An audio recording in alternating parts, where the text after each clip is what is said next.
এ আবুল বেটা কি করছিস তুই? শুনে যা, কই তুই? কিচ্ছু করছি না মা, আমি ফ্রি ফায়ার খেলছি। কি ঘুম থেকে উঠে সঙ্গে সঙ্গে ফোন নিয়ে বসে পড়া? দেখতো টাইম ফুলে জল আসেনি, সব জল শেষ হয়ে গেছে। তুই একটা কাজ কর, ঘরের ভিতর থেকে ডিব্বা নিয়ে 4 ডিব্বা জল আন, ততক্ষণ আমি তোর জন্য খাবার বানাই। কি হতে মা, যখন আমাকে দেখো তখনই কোনো না কোনো কাজ করতে বলো আমাকে। তুমি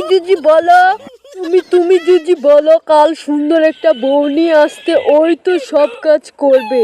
আরে একই তো তুই তুতলা বেড়া, কথা বলতে পারিস না, এর উপরে তোর রং কালো। তোকে বিয়ে কে করবে? আমার মনে হয় সারা জীবন তোকে কুমার হয়ে থাকতে হবে। আরে মা, এটা ঠিক কথা নয়। আমি একটা মেয়েকে পছন্দ করি, সেও আমাকে পছন্দ করে।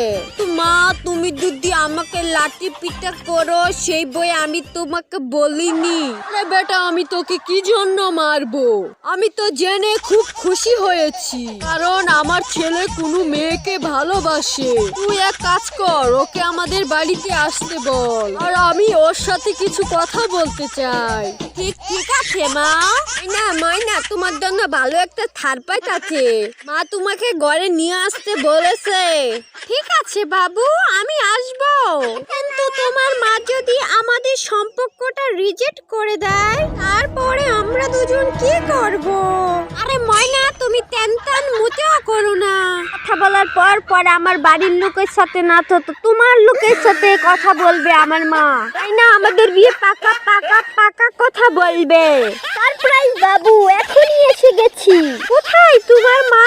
এসো ময়না, আমাদের খাটের উপরেই বসো। আর হ্যাঁ, মা আসে সঙ্গে সঙ্গে পাশে সালাম করবে আর আশীর্বাদ নিবে ভালো করে। দেখো ওই যে মা আসছে। মা, পাও বাড়িয়ে দাও, আমি প্রণাম করব। না মা, ঠিক আছে। তোমার নাম কি? তুমি আমার বেটাকে কতটা ভালোবাসো? আমার নাম ময়না মা। আমি তোমার বেটাকে এত বেশি ভালোবাসি যে তোমার বেটাকে যদি না পাই তাহলে বিষ খেয়ে মরে যাব মা। ও তো ঠিক আছে বেটি, কিন্তু তোমার ঘরের লোক যদি জানে, ওরা যদি মেনে না নেয়, তাহলে তুমি কি করবে? আরে মা, ওরা কখনো মানা করবে না। ওরা বলছে মা, ছেলে কালো হোক বা ফর্সা হোক, তুতলা হোক, সরকারি চাকরি হলেই হবে। আচ্ছা ঠিক আছে বেটি, সামনে 30শে এপ্রিল, সেদিন আমি আমার তুতলার বউ হিসাবে তোমাকে দেখতে চাই। আরে মা, এত দেরি করার কি আছে? তুমি আমাদেরকে এখনই বিয়ে করিয়ে দাও। মা,